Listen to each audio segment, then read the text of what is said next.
ప్రియులారా, మరి మత్తయి సువార్త 12వ అధ్యాయంలో 40వ వచనం వరకు ఉన్నటువంటి విషయాలను మనం గడిచిన పర్యాయము నేర్చుకోవటం జరిగింది. ముఖ్యంగా యేసుక్రీస్తు ప్రభువుల వారు 3 రాత్రింబగళ్ళు భూగర్భములో ఉండటం అనేది ఎలా మనం అర్థం చేసుకోవాలో అన్నటువంటి విషయాన్ని నేర్చుకుంటూ వచ్చాం. ఈ సమయమున మత్తయి సువార్త 12వ అధ్యాయంలోని 41, 42 వచనాలను మనం ధ్యానం చేసే ప్రయత్నం చేద్దాం ప్రియులారా. నేను చదువుతాను. దీన్ని చదివిన తర్వాత మరి మీకు ఏమైనా సందేహాలు ఉన్నా, లేదంటే మీకు ఏదన్నా నూతనంగా ఒక విషయం తెలిసినా, లేకపోతే నా దగ్గర ఉన్నటువంటి సందేహాలను మీకు అందించడానికి ప్రయత్నం చేస్తాను. ఆలోచన చేసే ప్రయత్నం చేయండి. 41, 42 వచనాలు నేను చదువుతున్నాను. నీనెవె వారు యోనా ప్రకటన విని మారు మనస్సు పొందిరి గనుక విమర్శ సమయమున నీనెవె వారు ఈ తరము వారితో నిలువబడి వారి మీద నేరస్థాపన చేతురు. ఇదిగో యోనా కంటే గొప్పవాడు ఇక్కడ ఉన్నాడు. 42వ వచనం. విమర్శ సమయమున దక్షిణ దేశపు రాణి ఈ తరము వారితో నిలవబడి వారి మీద నేరస్థాపన చేయును. ఆమె సొలొమోను జ్ఞానము వినుటకు భూమ్యాంతముల నుండి వచ్చెను. ఇదిగో సొలొమోను కంటే గొప్పవాడు ఇక్కడ ఉన్నాడు. ఈ పైన శాస్త్రులు పరిసయ్యులు అడిగినటువంటి ప్రశ్న మాకొక సూచక క్రియను కనబరచు, ఆకాశము నుండి సూచక్రియను కనబరచు, లేదా పరలోకము నుండి సూచక్రియను కనబరచు అని అడిగినటువంటి ఆ ప్రశ్నకు ప్రభువు జవాబు తెలియపరుస్తూ, అసలు వ్యభిచారులైన చెడ్డతరం వారని వాళ్ళని సంబోధిస్తూ, ఆ తదుపరి యోనాను గుర్చిన సూచక్రియను గురించి మాట్లాడి, ఆ తదుపరి 2 వచనాలను మాట్లాడుతున్నాడు ప్రభు. మరి ఈ 2 వచనాలు పైన వాళ్ళు అడిగినటువంటి ఆ ప్రశ్నకు ఉన్న సంబంధం ఏమని అనుకుంటున్నారు? అలాగే ఈ 2 వచనాల ద్వారా ప్రభు మనకు ఏ విషయాలు తెలియపరచాలనుకుంటున్నారు? దీంట్లో చాలా అంతర అర్థాలు దాగున్నాయి, భావాలు గర్భితంగా ఉన్నాయి. భావగర్భితమైనటువంటి విషయాలను ప్రభు ఇక్కడ తెలియపరుస్తూ వస్తున్నారు. మరి వాటిల్లో మీకు ఏ విషయాలు అనిపించాయి బాగా ఆలోచన చేస్తే ఒకసారి తెలియపరచాలని నేను ప్రేమతో మనవి చేస్తున్నాను. యేసు ప్రభు ఆ పైన వాళ్ళు అడిగిన ప్రశ్నకు జవాబు చెబుతూ ఈ సందర్భాలను కూడా తీసుకురావటానికి గల కారణం ఏంటి? మొట్టమొదటిది అయితే. రెండవది ఏంటంటే ప్రభు వీటి ద్వారా మనకు ఏం నేర్పించాలనుకుంటున్నాడు, వాళ్ళకి ఏం నేర్పించాలనుకుంటున్నాడు, మనం ఏం నేర్చుకోవాలని ఈ విషయాల్లో పొందుపరిచాడు. ఈ విషయాలను ప్రభు అనేది మనం జాగ్రత్తగా ఆలోచన చేయాల్సిన అక్కర ఉంది. వీటిల్లో మీకు ఏ ఒక్కటి తట్టినా కూడా పంచుకోవాలని ప్రేమతో మనవి చేస్తున్నా. త్వరగా అమ్మ. వందనాలమ్మా, చెప్పండి. నినివే పట్టణం వారు యోనా ఒక్కసారి మాత్రమే చెప్పుకుంటా వెళ్ళిపోయినా, దాన్ని బట్టి వాళ్ళు మారు మనసు బూడిద పూసుకొని కొనపట్ట కట్టుకొని మారు మనసు పొందినారన్న. అనేక సార్లు మనం వాక్యాలు విన్నప్పుడు కూడా మనం మారకపోతే, ఒక్కసారి వాక్యం విని వాళ్ళు మారు మనసు పొందిన వాళ్ళు ఇన్నిసార్లు వాక్యం విని మీరు మారు మనసు పొందవుతారని మన మీద నేరస్థాపన చేశారు. Okay, right. ఇంకా ఎవరైనా? సిస్టర్ కొన్ని విషయాలు చెప్పారు మంచిగా. ఇంకా ఏమైనా ఇవి కాకుండా, సిస్టర్ మాట్లాడిన విషయాలు కాకుండా ఇంకేమన్నా మీకు తెలిసేట్టు ఉన్నాయా?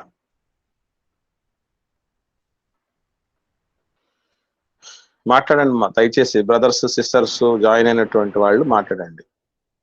ఆ యొక్క దక్షిణ దేశపు రాణిని బట్టి దావీదు గారి యొక్క జ్ఞానాన్ని చూసినప్పుడు ఆవిడ మొత్తము సంపద అంతా ఆయనకి ఇచ్చి, ఆ యొక్క సందర్భంలో దావీదు గారిని పొగుడుతూ అదే విధంగా దేవుణ్ణి కూడా ఆవిడ మహిమకరంగా మీ దేవుడు గొప్పవాడని పొగుడుతుంది కదన్నా. సొలొమోన్ గారి గురించి పొగుడుతుంది కదన్నా.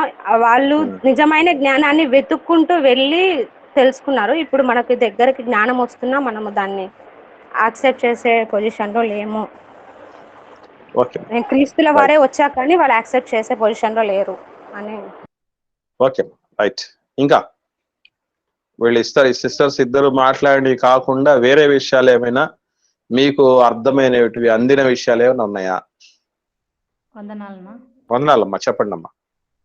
అన్న ఇక్కడ యోనా గారు ఒక ప్రకటన చేసినప్పుడు అనేకులు అక్కడ ఉన్న నినివే పట్టణస్తులందరూ మార్పు చెందినారు కదన్నా. అలాగే అవునమ్మా. మరి అంతకంటే గొప్పవాడు యేసుక్రీస్తు ప్రభుల వారే ఈ లోకానికి వచ్చినాడు. అన్ని మనం అద్భుత కార్యాలు అవన్నీ చూసినప్పటికి కూడా ఇంకా మార్పు చెందకుండా ఉన్నారు అనేది కూడా అని అనుకుంటున్నా. ఓకే అమ్మా, వెరీ గుడ్. ఇంకా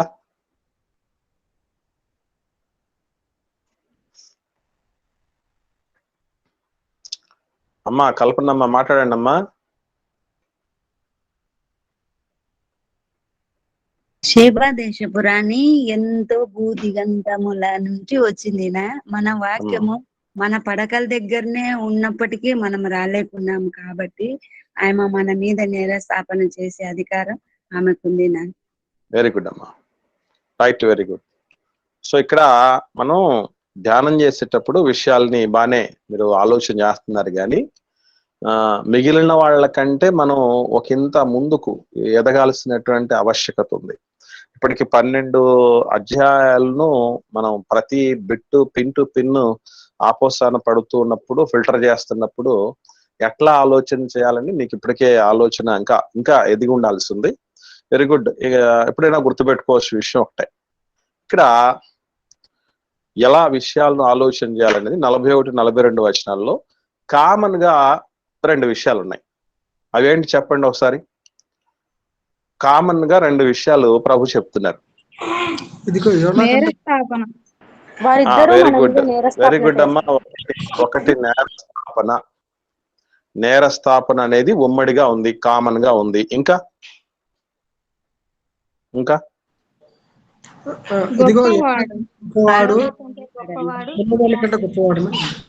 వెరీ గుడ్, వెరీ గుడ్ అమ్మా. రెండో సామ్యం వచ్చింది, అదేంటంటే గొప్పవాడు అనేది. యోనా కంటే గొప్పవాడు, సొలొమోను కంటే గొప్పవాడు. గుడ్. ఇంకా డిఫరెంట్ గా అంటే 41వ వచనానికి 42వ వచనానికి ఉన్న డిఫరెన్స్ ఏంటి?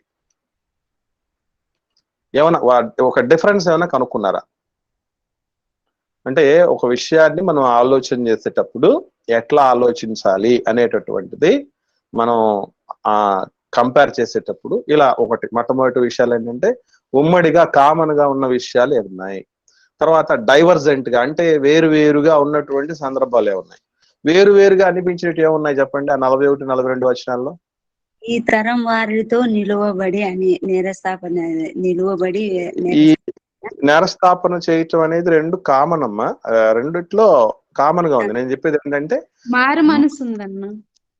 మారు మనసు. ఓకే, 41వ వచనంలో వాళ్ళు మారు మనసు పొందారు అని ఉంది. కాకపోతే ఏం కూడా మారు మనసు పొందినట్లేమ్మా. ఎందుకంటే ఆమె ఇక్కడికి వచ్చిన తర్వాత చాలా మార్పు చెంది ఆమె స్పందనలు బట్టి ఆమె కూడా మార్పు చెందినట్టు ఉంటది. ఇది కూడా కామన్ థింగ్. వేరుగా ఉన్నది. విమర్శ సమయం రెండింట్లో కూడా కామన్ గా ఉంది కదా నాన్న. 2 చోట్ల విమర్శ సమయం అనేది కామన్ గా ఉంది. నేను చెప్పేది ఏంటంటే 41వ వచనంలో లేనిది 42వ వచనంలో ఉన్నది. నేరస్థాపన కూడా కామన్ గా ఉంది కదమ్మా. భూగా ఇంకా యోనా గారి అక్కడికి వెళ్ళి సువార్త ప్రకటించి చెప్పినాడు, కానీ ఇక్కడేమో ఈమె కనుక్కొని అక్కడికి ఆమెనే వచ్చింది. Very good. ఇది డిఫరెన్స్. అంటే మనం వచనాల విషయాలను ఆలోచించేటప్పుడు మొట్టమొదటి విషయం ఏంటంటే యోనా గారే నీనెవేకు వెళ్ళాడు అంటే ప్రకటించేవాడు గొప్పవాడు వాళ్ళ దగ్గరికే వెళ్ళటం జరిగింది. నీనెవే వాళ్ళ దగ్గరికే వెళ్ళటం జరిగింది. కానీ గొప్పవాడి దగ్గరికి వేరే దేశపు రాణి రావటం జరిగింది. డిఫరెన్స్. ఇంకో డిఫరెన్స్ కూడా ఉంది ఇందులో. అదేమిటి అనేది మనం ఆలోచన చేయగలిగితే యాక్చువల్లీ వాళ్ళు నినివే ప్రజలు బహు దుర్మార్గులు అని రాయబడింది. అషూరు దేశం తెలుసు కదా మనకి. అంటే ఇస్రాయేలు 10 గోత్రాల ఇస్రాయేలు సామ్రాజ్యం ఉంది కదా, అది అషూరు చెరకెళ్ళిపోయింది. 2 గోత్రాలు కలిగినటువంటి యూదా రాజ్యము బబులోను చెరకు వెళ్ళిపోయింది. అలా అషూరు రాజ్యపు యొక్క ముఖ్య పట్టణం నినివే. అంటే పూర్తిగా భయంకరమైనటువంటి అన్యజనులు కలిగినటువంటి ప్రదేశం అది. సో అలాంటి భయంకరుల మధ్యకి గొప్పవాడు వెళ్ళటం అనేది జరిగింది. సొలొమోను గారి విషయంలో ఆలోచన చేస్తే చాలా మహాజ్ఞాని, దేవుని బిడ్డ దగ్గరికి అన్ని జనురాలి శేబదేశపు రాణి ఆమె వచ్చి ఫిదా కావటం జరిగింది. ఈ రెండింటిలోనూ కూడా కామన్ గా ఉండేది ఒకటే, ఇద్దరు మారిపోయారు. అంటే గొప్పవాడు వాళ్ళ దగ్గరికి వచ్చిన వాళ్ళు అక్కడ మారిపోయారు, నినివే వాళ్ళు మారిపోయారు. అందులో మరలా ఎంతమంది మారారండి లెక్క తెలుసా మీకు?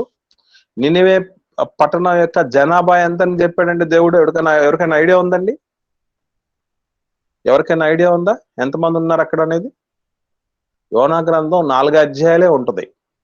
4 అధ్యాయాల్లో చివరిగా ఉండే మాటలు దేవుడు ఏం చెప్తాడంటే 125,000 మంది అంటాడు. అంటే 120,000 మంది జనాభా ఉన్నటువంటి పట్టణం అది.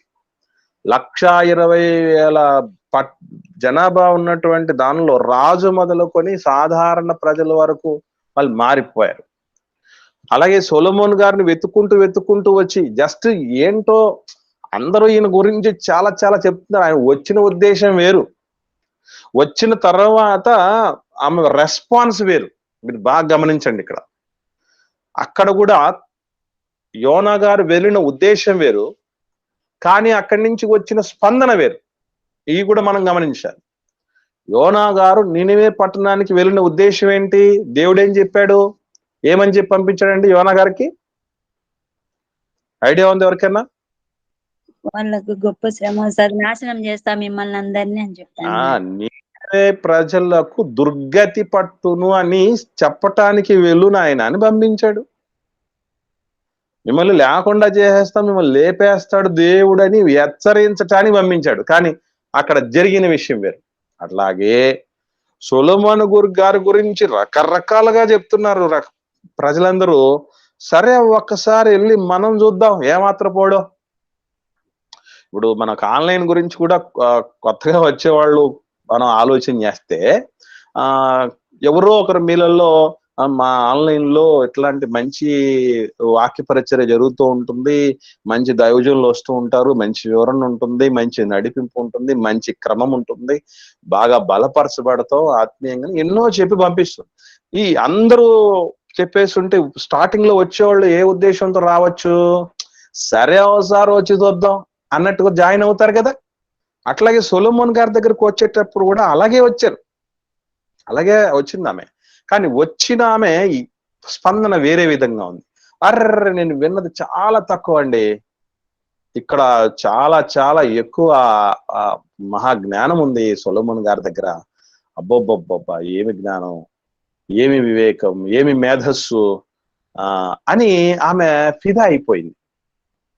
అంటే మనకు బైబిల్లో లేదు కానీ చరిత్ర పుస్తకాలు ఏం చెప్తాయంటే సొలొమోను గారిని ఆమె వివాహం చేసుకుందని కూడా. ఎందుకంటే అది మోస్ట్ కామన్ థింగ్. ఎందుకంటే ఆయనకు 1000 మంది భార్యలు ఉన్నారు. 1000 మందిలో ఏవాడు ఒక భార్యగా ఉంటుందంటే ఎవరు ఆశ్చర్యపడాల్సిన పని లేదు, ఆక్షేపణ కూడా చేయాల్సిన అక్కర్లేదు. అంతగా ఆమె ఫిదా అయిపోయింది అని ఎన్నెన్నో మొత్తం అంతా దాసోహం అయిపోయిందని తన దగ్గర ఉన్నటువంటి అన్ని కూడా సమర్పించుకుందని చరిత్ర కూడా చెప్తుంది. బైబిల్లో కూడా కొన్ని దాఖలాలు ఉన్నాయి. ఏది ఏమైనా కూడా మనం ఇక్కడ కామన్ గా గుర్తుపెట్టుకోవాల్సిన మరొక విషయం ఏంటంటే విమర్శ సమయము, నేరస్థాపన. ఈ పదాలు నేరస్థాపన అంటే ఏంటి అర్థం అంటే ఈ తీర్పుకు సంబంధించి అన్ని ఆధారాలతో సిద్ధంగా ఉండటం. నేరస్థాపన అంటే మనం తప్పు చేశాం, దోషం చేశాం అని అన్ని ఆధారాలతో సిద్ధంగా ఉండటం అనే దాన్ని నేరస్థాపన అంటారు. అంటే ఇక్కడ గుర్తుపెట్టుకోవాల్సిన విషయం ఒకటే, మన గురించి మనం పుట్టినప్పుడే మన కోసం కొన్ని పుస్తకాలు రాయబడి ఉంటాయి. మనకు అప్పుడు గ్రంథములు విప్పబడినని ప్రకటన గ్రంథంలో ఉంటుంది చూసారా? జీవ గ్రంథమును వేరొక గ్రంథమును విప్పబడ్డాయి అని చెప్తారే, అందులో వాళ్ళు ఏ క్రియలు చేశారో అక్కడ రాయబడి ఉంటాయట.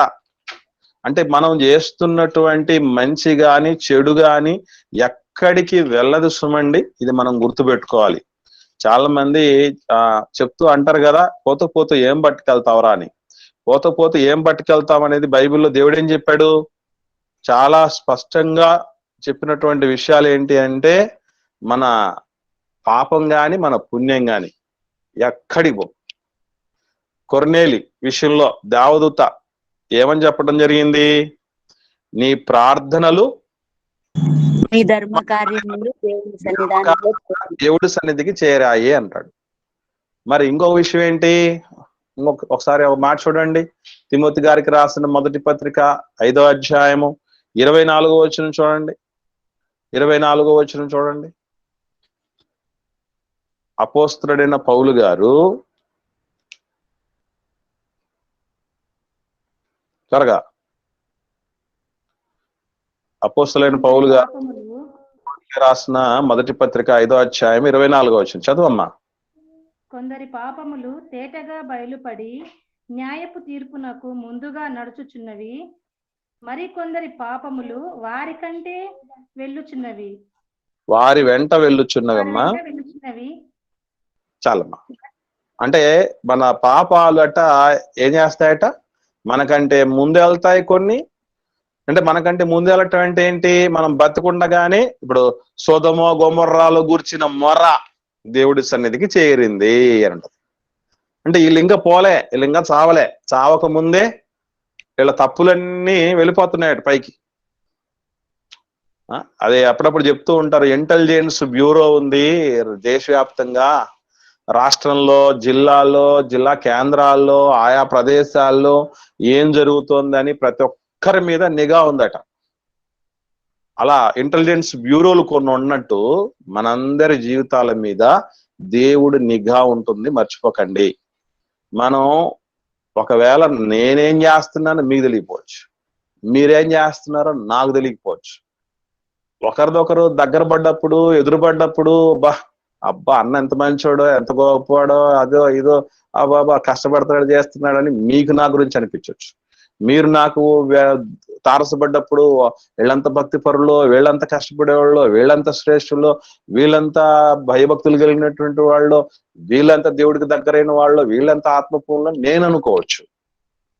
లేదా వీడంత దుర్మార్గుడు అని మీరు నన్ను అనుకోవచ్చు, మీరంత దుర్మార్గుడు అని నేను అనుకోవచ్చు. కానీ పర్ఫెక్ట్ పిక్చర్ ఎవరి గురించి అయినా ఎవరి దగ్గర ఉందంటే దేవుడి దగ్గర ఉంది, మర్చిపోకండి.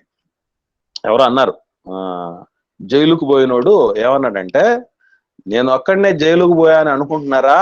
అసలు ప్రతి మనిషి జైల్లోనే ఉంటున్నాడు. పుట్టక ముందు అమ్మ కడుపు అనే జైల్లో ఉన్నాడు, పుట్టిన తర్వాత ఈ భూమి అనేటువంటి జైల్లోకి వచ్చాడు. కొన్ని బంధాలకు వెళ్ళినప్పుడు ఆయా జైల్లో, స్కూల్ అనే జైలు, ఉద్యోగం చేసే ప్రదేశం ఒక జైలు, ఇల్లు ఒక జైలు అని చెప్తూ మనం ఎప్పుడు భూమి మీద పడ్డామో మన ఫైల్ తెరిచాడట దేవుడు. దట్స్ ఫ్యాక్ట్, నిజం అది. మనం జనవరి 1 కోసం అని ఏదో డైరీలు తీసుకొని అప్పుడు ఏదో బాగా ఊపు మీద మనం ఆ కొత్త సంవత్సరం యొక్క యావ మీద మనం ఏం చేస్తామంటే ఆ చురుకుదనంతో రోజు రాసేద్దాం డైరీ అనుకొని ఒక రోజు 2 రోజులు రాసి పక్కన పడేసి దేనికోసం వేరే దానికోసం వాడేసినట్టు డైరీ. అట్లా ఉండదు దేవుడి దగ్గర. ఎందుకంటే నేను ఊరికే చెప్పట్లేదు, వాక్యంలో ఉన్నటువంటి విషయాలు చెప్తున్నాను. ఒకసారి చూద్దాం. యోబు గ్రంథం 14వ అధ్యాయము 17వ వచనం చూడండి.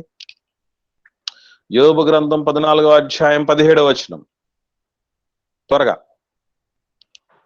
నా అతిక్రమము సంచిలో ముద్రింపబడి ఉన్నది, నేను చేసిన దోషమును భద్రముగా ఉంచి ఉన్నావు. దేవుడి దగ్గర ఎవరెవరి అందరి ఎఫ్ఐఆర్లు ఉన్నాయి, మర్చిపోకండి. నేను ఏ పోలీస్ స్టేషన్కి ఇప్పుడు దాకా ఎక్కలేదు, ఒక ఎఫ్ఐఆర్ కూడా నా మీద ఫైల్ అవ్వలేదని మనం ఏమైనా కాళ్ళు ఎగరేస్తున్నామేమో, గుర్తుపెట్టుకోండి పిల్లరా. ప్రతి ఒక్కరి దోషాలట, ప్రతి ఒక్కరి అతిక్రమాలట సంచిలో ముద్రింపబడి ఉన్నాయి. ఆనాడు శాస్త్రులు పరిశీలన చేసినవి ఎక్కడికి పోవు, ఈనాడు మనము చేసేవి ఎక్కడికి పోవు. అవి మంచివైనా సరే చెడ్డవైనా సరే. దేవుడు చెప్పాడు కదా, క్రీస్తు న్యాయపీఠం ముందు నిలిచేటప్పుడు ఏమొస్తాయట? ఏమండి ఒకసారి చూద్దాం ఆ మాట కూడా. కొరింథీయులకు రాసిన 2వ పత్రిక 5వ అధ్యాయము 10వ వచనం చూడండి.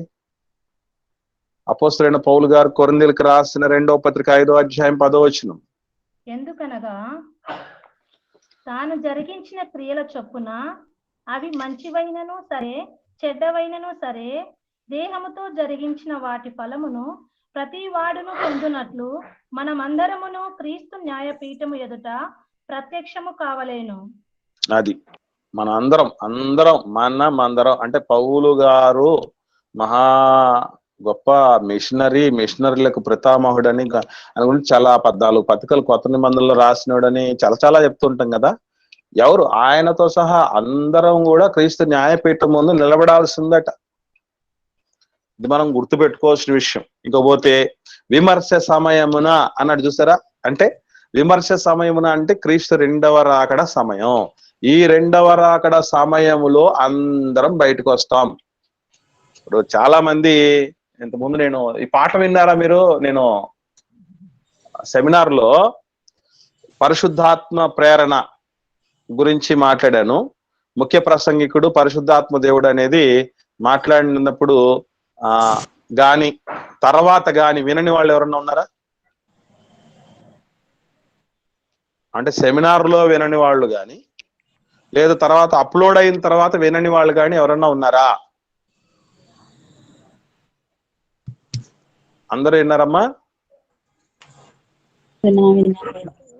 అమ్మా, వినని వాళ్ళు ఉంటే దయచేసి వినండి. గుర్తుపెట్టుకోవాల్సిన విషయం ఏంటంటే, పరిశుద్ధాత్మని ప్రేరణ గాని పరిశుద్ధాత్మని నడిపింపు అనేది కానీ ఇదంతా కూడా ఆల్రెడీ బైబిల్ గ్రంథం రాసినటువంటి రచయితల్లో మాత్రం దేవుడు ఇచ్చేశాడు. మీరు ఎప్పుడైనా ప్రార్థన చేసేటప్పుడు పరిశుద్ధాత్మని నడిపింపునివ్వండి నాయన, మీ సహాయతనివ్వండి అనేది అడగండి అని చెప్తున్నా, గుర్తుపెట్టుకోండి. ఎందుకంటే ఎవరైతే బైబిల్లో ఇదివరకే ఒకటి తీసేయాల్సిన పని లేదు, ఒకటి కలపాల్సిన పని లేదు అని అంటే, ఏదైతే మనకు అవసరమో అవన్నీ బైబిల్లో దేవుడు పరిశుద్ధాత్మని ప్రేరణతో దేవుడి మూలంగా రచించబడ్డాయి. ఈరోజు ఏ సేవకుడు మాట్లాడుతూ ఉన్నా కూడా ఆ రచించబడిన వాటిలో నుంచి తనకు అందినటువంటి విషయాలమ్మా, మ్యూట్ లో పెట్టుకో తల్లి.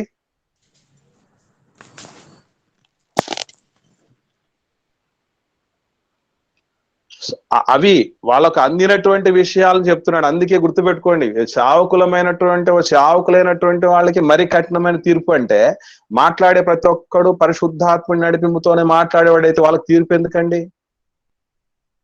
అసలు నిజంగా పరిశుద్ధాత్మని ప్రేరణతో అంటే ఎలా ఉంటుందంటే, యేసుక్రీస్తు ప్రభుల వారు ఒక మాట చెప్పాడు, ఒక కాలం వస్తుంది, ఆ కాలంలో సమాధులు ఉన్న వాళ్ళు అందరూ బయటకు వస్తారు, వాళ్ళలో మేలు చేసిన వాళ్ళు జీవ పునరుత్థానానికి, కీడు చేసిన వాళ్ళు తీర్పు పునరుత్థానానికి వెళ్తాడు అన్నాడు. ఈవెన్ పౌలు గారు మాట్లాడుతూ చెప్పిన మాట కూడా చూస్తే, యేసు ప్రభు 2వ రాకడ అనేది ఒకటి వస్తుంది, ప్రతి వాడు అప్పుడు వాడి వరసల్లోనే బ్రతికించబడతాడు, ఆయన వారు బ్రతికించబడతాడు అని చెప్పిన మాటలు కనబడుతూ ఉంటాయి. ఎక్కడ ఎవ్వరు, అటు పాత నిబంధనలు కానీ ఇటు కొత్త నిబంధనలు కానీ, దానియేలు గ్రంథంలో 12వ అధ్యాయంలో చెప్పబడిన మాట ఏంటి? సమాధుల్లో నుంచి బయటకు వస్తారు కొందరు, అందరూ బయటకు వచ్చినటువంటి వాళ్ళల్లో ఇలా ఫిల్టర్ అయిపోతారని చెప్పిన మాటలు ఎక్కడే కానీ నో డీవియేషన్. కానీ ఈరోజు సేవకులు చెప్తున్న మాటలన్నీ గమనించండి, ఒక్కో సేవకుడు ఒక్కో రకంగా మాట్లాడతారు. అంతా పరిశుద్ధాత్మని ప్రేరేపణేనా? ప్రతి ఒక్కరూ ముఖ్య ప్రసంగికుడు పరిశుద్ధాత్మని అని మాట్లాడుతూ ఆయన్ను అవమానపరుస్తున్నారు. గుర్తుపెట్టుకుని ఆయన విషయంలో తేడా జరిగితే అస్సలు క్షమాపణ లేదని మనం నేర్చుకున్నాం. సరే, ఇదంతా మీకు ఎందుకు చెప్తున్నానంటే, పరిశుద్ధాత్మని ప్రేరణతో రాయబడిన మాటలు గనక ఇవన్నీ కూడా బైబిల్ గ్రంథంలో ఉన్న 66 పుస్తకాలు ఉన్నటువంటి కూడా ఎక్కడే కానీ డీవియేషన్ ఉండదు. ఇందులో చెప్తున్నటువంటి మాట ఏంటంటే, మనం అందరం కూడా ఇప్పుడు దేహం అనేది సమాధుల్లో ఉంది, కానీ ఆత్మ అనేది ఏమైపోయింది? దేవుని స్వాధీనములోనికి వెళ్ళిపోయింది. చచ్చిపోయిన మన పూర్వీకుల ఆత్మలన్నీ భద్రంగా ఉన్నాయి. అవన్నీ కూడా ప్రభు 2వ రాకడ సమయంలోనికి మళ్ళీ బయటకు వచ్చేస్తాయి.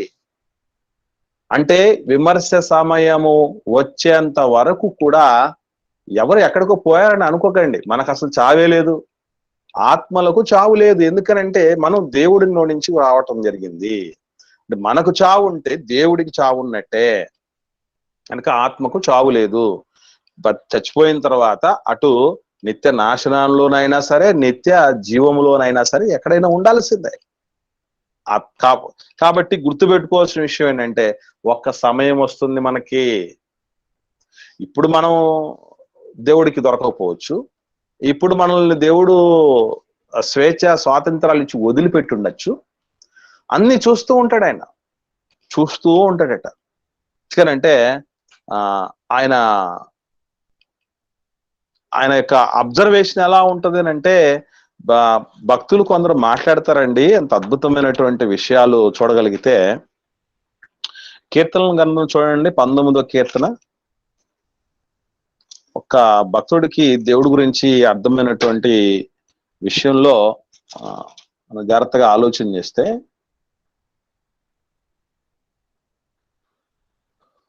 రాత్రి జాముల్లో అనే మాట ఉంటుంది చూడండి, నువ్వు నన్ను పరిశీలన చేసినప్పుడు అనే మాట కీర్తనల గ్రంథంలోనే కనపడుతుంది.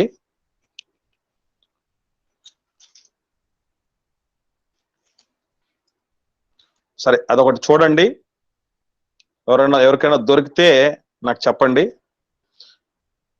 దేవుడట ప్రతిరోజు ఏం చేస్తుంటాడంటే, రాత్రి శాముల్లో ఆయన వచ్చి చూస్తూ ఉంటాడట, మనల్ని పరిశీలన చేస్తాడట. అలా చేసినప్పుడు నీకు ఏ దోషం కూడా కనబడలేదయ్యా అని అంటాడు దైవజనుడు, భక్తుడు.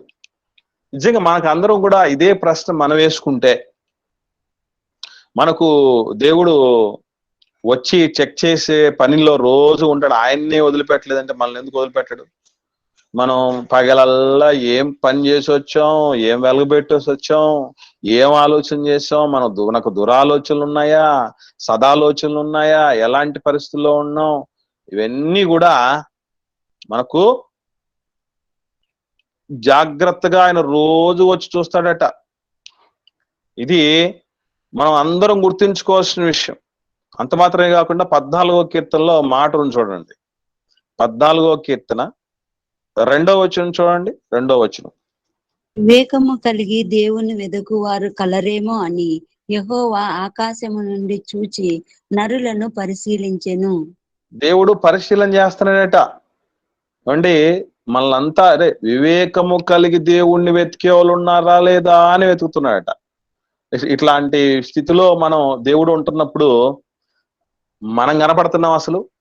కానీ వాస్తవం ఏంటి, ఫ్యాక్ట్ రిపోర్ట్ ఏంటి అని అంటే, 3వ వచనంలో చూడండి ఏమంటున్నాడు, వారందరూ దాన్ని తొలగి బొత్తిగా చెడి ఉన్నారు, మేలు చేయు వారెవరునూ లేరు, ఒక్కడునూ లేడు. చూడండి, నరులందరూ దారి తొలగి బొత్తిగా చెడిపోయారట. అంటే ఇట్లాంటి పరిస్థితుల్లో దేవుడు మనల్ని కూడా చెక్ చేస్తాడు అనేది మర్చిపోకండి. మనం ఆ మత్తయి సువార్త 12వ అధ్యాయంలో 41, 42 వచనాలు చూస్తే అది ఎవరికో శాస్త్రులకు పరిశీలకులే అనుకోకండి. వాళ్ళని వదిలిపెట్టడు, తర్వాత ఎవరిని వదిలిపెట్టింది లేదు దేవుడు, మనల్ని కూడా వదిలిపెట్టడు. ఏమంటే ఇంతకుముందు నేను అన్నటువంటి మాట 17వ కీర్తన చూడండి 3వ వచనంలో, 17వ కీర్తన 3వ వచనం చూడండి. రాత్రి వేళ నీవు నన్ను దర్శించి నా హృదయమును పరిశీలించితివి, నన్ను పరిశోధించితివి, నాకు ఏ దురాలోచనయు కానరాలేదు. నీకు చేత నేను అతిక్రమింపను, మనుషుల కార్యముల విషయమైతే. చాలమ్మా, దేవుడికి ఏ దురాలోచన కనబడలేదట. ఎంత మంచి పర్ఫెక్షన్ లో ఉన్నాడండి భక్తుడు దావీదు గారు. ఎంత ధైర్యంగా రొమ్ము విడి చెప్పటం. నిజంగానండి, ఛాలెంజింగ్ జీవితాలంటే ఇలాంటివి. మనం ఛాలెంజ్ చేయటంలో ఎటువంటి వాటి మీద ఛాలెంజ్ చేయాలంటే, నిజంగా దేవుడు వచ్చి రాత్రి వేళ ప్రతిరోజు చెక్ చేస్తూ ఉంటే, మనం పిల్లలు నిద్రపోయారా లేదా అని చెప్పి అమ్మ నాన్నలు ఆఖరికి లాస్ట్ లో వీళ్ళు ఎట్లా ఉన్నారు, పొజిషన్ ఎలా ఉంది, పిల్లలు కంఫర్ట్ గానే ఉన్నారా లేదా అని అన్ని చూసుకొని పోవటానికి వస్తూ ఉంటారే, ఇది మన అమ్మ నాన్నల పరిస్థితి. కానీ దేవుడు ఏం చేస్తాడట, పరిశీలన చేస్తాడట. అంటే ఎందుకు, అప్పుడే ఎందుకు వస్తున్నాడు దేవుడు, రాత్రి వేళ ఎందుకు వస్తాడండి? ఎవరికైనా ఐడియా ఉందా? మా రాత్రి వేళే దర్శించటానికి దేవుడు ఎందుకు వస్తాడు?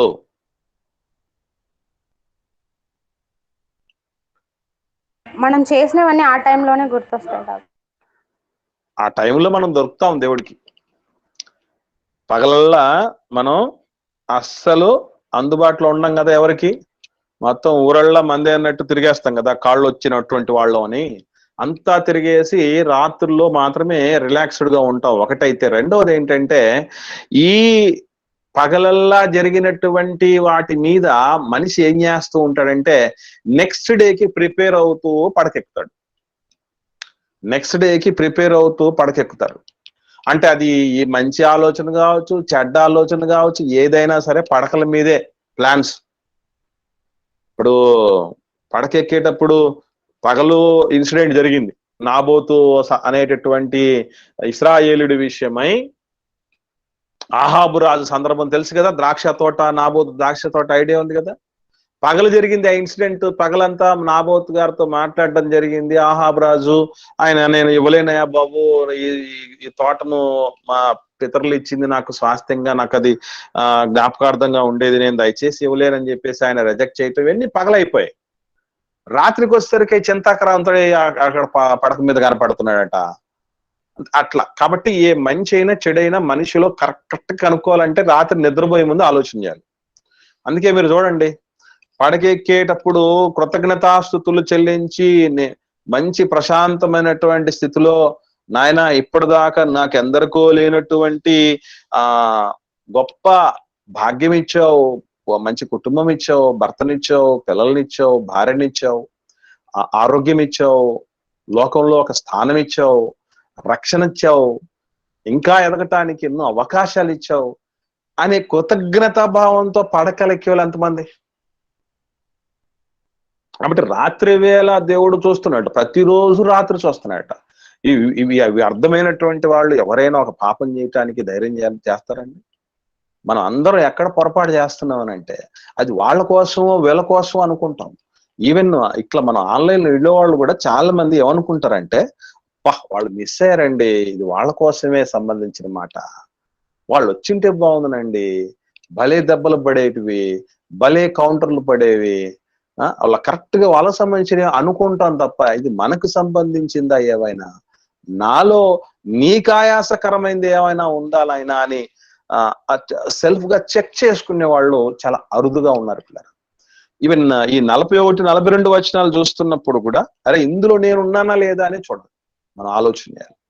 ఇకపోతే యోనా కంటే గొప్పవాడు అన్నటువంటి దాంట్లో ఎంత పరిస్థితులు ఉన్నాయనంటే, యోనా ప్రకటన ఒక్కటే చేయగలిగినటువంటి వాడు, అలాగే ఎక్కడే గాని అద్భుతాలు చేసిన వాడు కాదు, సూచక్రియలు చేసినటువంటి వాడు కాదు, అన్ని తెలిసినవాడు కాదు, అసలు దేవుడి మనస్సే ఎరిగిన వాడు కాదు చెప్పాలంటే.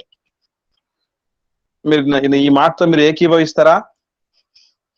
యోనా గారు దేవుడి మనసే ఎరిగినటువంటి వాడు కాదు అని అన్నాడు కదా, దీంతో ఏకీభవిస్తారండి మీరు? మనసు ఎరిగినాడంటే శిక్ష చేయవు, అందుకే నేను పోను అని అంటాడు కదా. అదేదమ్మా, అంటే ఇక్కడ వాస్తవంగా చెప్పాలంటే ఈ అషూరులు వాళ్ళంతా కూడా బద్ధ శత్రువులు, ఇశ్రాయేళ్లకు బద్ధ శత్రువులు. ఎన్నోసార్లు ఇశ్రాయేళ్ల మీద వాళ్ళని అణిచేసి వాళ్ళని బానిసలుగా చేసుకుపోయి దారుణాతి దారుణంగా చిత్రహింసలకు గురి చేసినటువంటి వాళ్ళు. అట్లాంటి వాళ్లకు దుర్గతి పట్టబోతోంది అని చెప్పినప్పుడు చాలా సంతోషంగా పోయాడు. కానీ దేవుడు మాత్రం అక్కడ మళ్ళీ మనసు మార్చుకున్నాడు. మనసు ఎందుకు మార్చుకున్నాడో కూడా తెలియలేనటువంటి స్థితిలో ఉన్నాడు. కానీ యేసుప్రభు ఎంత గొప్పడంటే, నా ఇష్టము నెరవేర్చుకున్నట్టుకు నేను ఇక్కడికి రాలేదు అన్నాడు. నాయనా నా ఇష్టం కాదు, నీ ఇష్టమే సిద్ధించుగాకన్నాడు. దేవుడు ఒక పాఠమే చెప్తే గాని బుర్రకెక్కని పరిస్థితుల్లో ఉన్నాడు యోనా గారు. ఒక సొర చెట్టును పుట్టించి రాత్రికి రాత్రి ఆయన గుణపాఠం నేర్పించాల్సిన పరిస్థితి. నువ్వు దీనికి సొర చెట్టు విషయంలో నువ్వు దీనికి నాటలేదురా, నీళ్లు పోయలేదే, పాదులు చేయలేదే, ఎరువెయ్యలేదే, ఏమీ చేయకుండానే ఓవర్ నైట్ లో నీకు మంచిగా షెల్టర్ ఇచ్చినందుకు, ఆ షెల్టర్ ఇచ్చింది ఉన్నపాటుగా ఎండిపోయినందుకే నీకెంత బాధ ఉంటే, కుడి ఎడమడు ఎరగని వాళ్ళైనా అంటే దేవుడికి ఉన్న ఎంత గొప్ప బ్రాడ్ మైండ్ అంటే, విగ్రహారాధికులుగా ఉండి అన్ని జనులుగా ఉండి నాశనానికి జోగుచు నిజదేవుణ్ణి, జీవం గల దేవుణ్ణి విడిచిపెట్టి దేవుడిచ్చిన సమస్తాన్ని అనుభవిస్తున్న వాళ్ళు కూడా ఏ ఒక్కరూ నశించుట దేవుడి ఇష్టం కాదు అన్నటువంటి మనసును గ్రహించలేని స్థితిలో యోనా గారు ఉండినటువంటి పరిస్థితి. అలాగని మనకంటే కోటి రెట్లు గొప్పడు. మళ్ళీ గుర్తుపెట్టుకోండి, యేసు ప్రభు దగ్గరికి వచ్చినప్పుడు పోల్చినప్పుడు ఆ విషయం మాత్రమే మర్చిపోకండి. మహనీయుడు యోనా గారు అంటే మనతో పోల్చినప్పుడు ఎంత గొప్పడు అంటే, ఏది నువ్వు నేను మాట్లాడితే, నువ్వు నేను చెప్తే ఇంట్లో వాళ్ళన్నా వినగలరా? మన ఇంట్లో వాళ్ళే మనం చెప్పిన మాట పర్ఫెక్ట్ గా వినగలరా? చెప్పింది చెప్పినట్టు పాటించగలరా అంటే లేదే. మన నుంచి అన్ని పొందుకుంటూ ఉంటారు, అన్ని చేస్తూ ఉంటారు. మన వాళ్ళ యొక్క ప్రతి దాంట్లో పెద్దలు, ఈవెన్ అమ్మనాన్నలు మూలంగా ఉన్నటువంటి పరిస్థితి కూడా ఉంటాయి, కూడా వాళ్ళ మాటలు వినలేని పరిస్థితులు ఉంటాయి.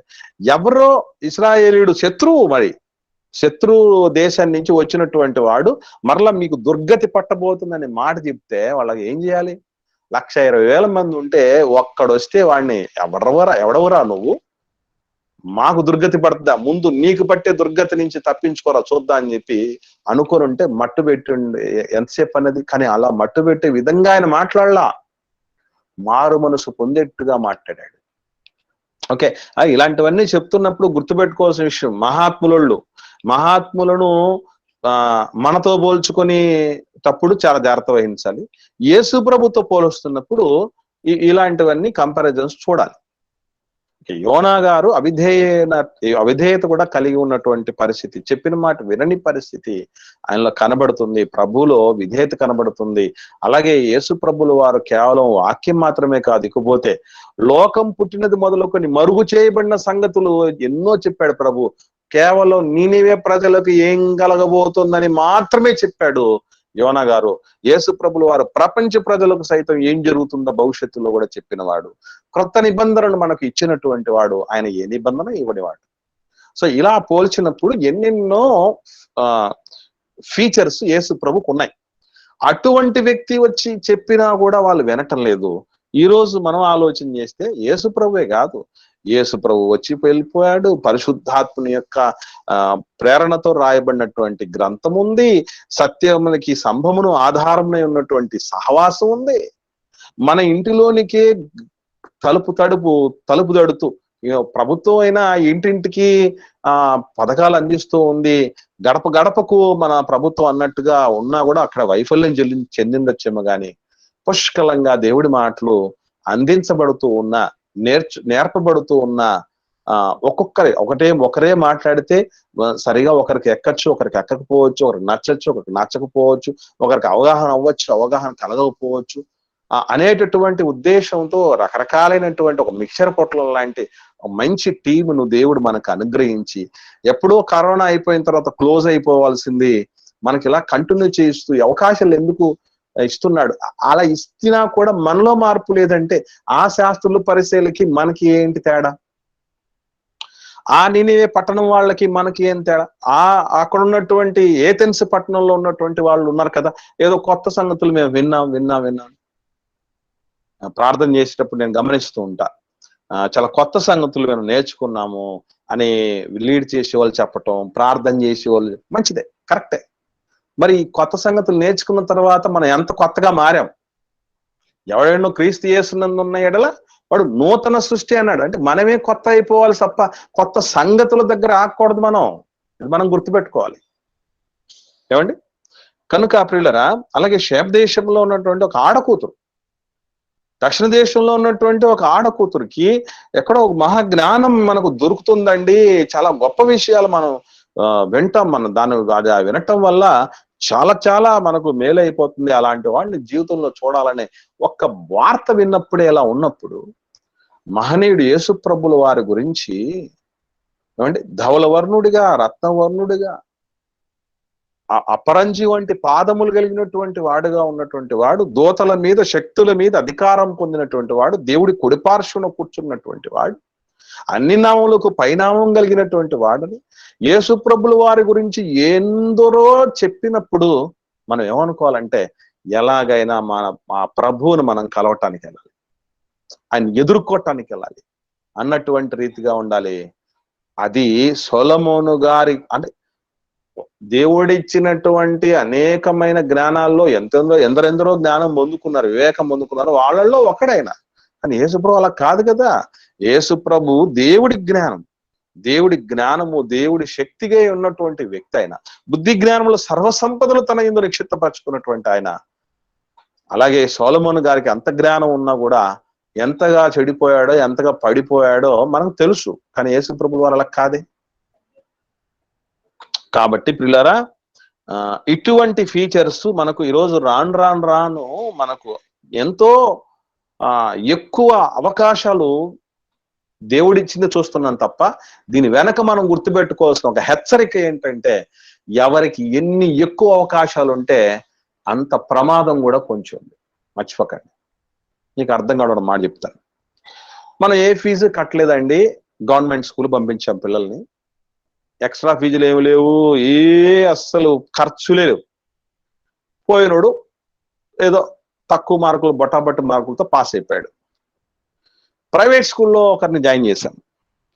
వాళ్లకు లక్షలు కడుతున్నాం ఫీజులు, ప్రతి దానికి డబ్బే. వాడు కూడా ఏది ప్రైవేట్ స్కూల్కి లక్షలు పోసి పంపగా వచ్చిన వాడు కూడా బొట్టబొట్టి మార్కులు, ఏది ఏ ఖర్చు లేకుండా గవర్నమెంట్ స్కూల్ పంపినటువంటి బిడ్డకి ఏ మార్కులు వచ్చాయో అదే మార్కులు ఈ ప్రైవేట్ స్కూల్ లక్షలు పోసి పంపించినటువంటి దానికి పంపించినప్పుడు కూడా అదే మార్కులు వస్తే మనం ఏమంటాం చెప్పండి? ఏమంటామండి? ఆ బిడ్డను మనం మెచ్చుకుంటామా? మాట్లాడండి.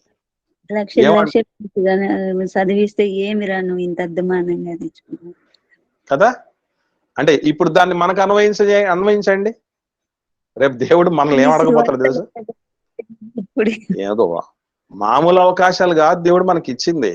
అసలు నేను మిమ్మల్ని చూసినప్పుడు ఎంత అక్కసులాగా అనిపిస్తుంది ఒక్కోసారి. ఏమనంటే, మేము ఎదిగేటప్పుడు ప్రారంభ దశలో ఉన్నప్పుడు మాకెవ్వరు ఇట్లా కూర్చోబెట్టుకొని చెప్పినోళ్ళు లేరు, నేర్పినోళ్ళు లేరు. పిన్ టు పిన్ ఒక్కొక్కటి మరలా మీకు డౌట్లు రాకపోయినా డౌట్లు రైజ్ చేసి చెప్పి నేర్పించగలిగిన వాళ్ళు ఎవరు లేరు. ఇట్లా ఆన్లైన్ సువార్తలు లేవు, బైబిల్ తరగతులు లేవు, బైబిల్ టెస్టులు లేవు, సువార్త సభలు లేవు, యానివర్సరీలు లేవు, ఉపవాస ప్రార్థనలు లేవు, మాసాంతం స్తుతి కూడికలు లేవు, ఏమీ లేవు. ఎప్పుడో ఒకసారి 10 రోజులు సెమినార్ జరుగుతుంది సంవత్సరానికి. అప్పటికి దానికి కూడా ఎవరు ఫాలో అప్ చేసే పరిస్థితి కాదు. మనకై మనం ఏదో ఎవరో అంటారు చూసారా, ఎవరో కట్టిన గోస ఎంతకాలం ఉంటుంది, మనకు మనం కట్టుకోవాలన్నట్టు మేమే సిద్ధపడి అన్ని రెడీ చేసుకొని 10 మందిని రెడీ చేసుకొని పోయి ప్రాకులాడి చేసి ఈరోజు ఈ స్థితిలో ఉంది. కానీ ఈరోజు మీకెంతటి గొప్ప భాగ్యం అంటే, అరటి పండు ఒలిచి నోట్లో పెట్టి ఆ నోరు కూడా అలా తిప్పేస్తున్నారు కొంతమంది చేయబట్టుకొని. ఇన్ని చేస్తున్న పరిస్థితుల్లో కూడా మనలో నాటి శాస్త్రుల పరిచయం లాంటి అవిధేయతలే, వారి లాంటి వ్యతిరేకతలే, వారి లాంటి వృద్ధిలోనికి రాని స్థితులే, విమర్శ అంటే వాళ్ళు విమర్శ స్థానంలో నిలిచేవాళ్ళు కాదు, తీర్పు తీర్చేటటువంటి న్యాయాధిపతుల స్థానంలో ఉండాల్సిన వాళ్ళు కాదు.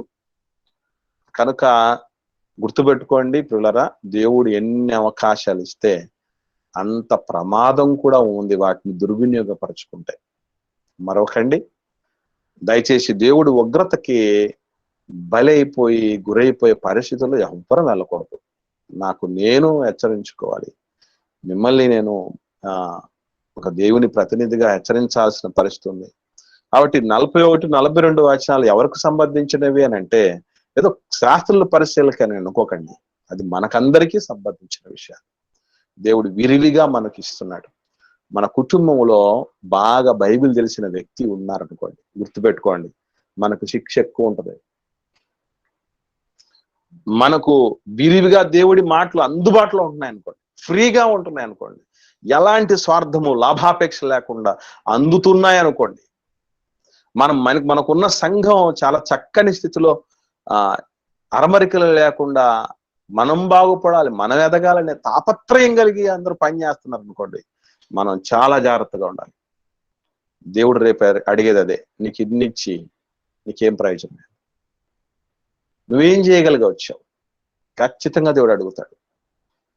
ఒక్క మాటకే లెక్క అడిగినప్పుడు ఎంతో విలువైనటువంటి జీవితకాలం, ఎంతో విలువైన ఆత్మ, ప్రాణం, దేహం, రక్షణ, గొప్ప రక్షణ ఇన్నిచ్చి, సంఘం ఇచ్చి, సహవాసం ఇచ్చి, అరే మనల్ని ప్రోత్సహించేవాళ్ళు, వెన్ను తట్టేవాళ్ళు, తప్పు చేస్తే హెచ్చరించేవాళ్ళు, ఇదంతా దేవుడి దయ, ఆశీర్వాదం ఇన్ని ఉండి ఈరోజు నేను ఎప్పుడు అనుకుంటూ ఉంటా, సంఘం నుంచి దేవుడు నాకు ఇచ్చినటువంటి సంఘం నుంచి అన్ని రీతులుగా వచ్చే సహాయ సహకారాలు, వాళ్ళ ప్రార్థనలు కావచ్చు, వాళ్ళ ప్రేమ కావచ్చు, వాళ్ళ సపోర్ట్ కావచ్చు, వాళ్ళు నన్ను ఆదరించే విధానం, తర్వాత గౌరవించే విధానం, కలిసి వచ్చే విధానం, ఇవన్నీ చూసినప్పుడు నాకు భయం. ఏం భయం అంటే, అరే ఇంతమందిని కలిగి ఉండి, ఇంతమంది స్వచ్ఛమైనటువంటి ప్రేమను నేను పొందుకుంటూ కూడా రేపు చెడిపోయి పడిపోయిన పరిస్థితుల్లో ఉంటే, ఆ గొప్ప స్థితిలోకి నేను ఎదగకపోతే, నేను వెలుగుతూ 10 మందిని వెలిగించకపోతే,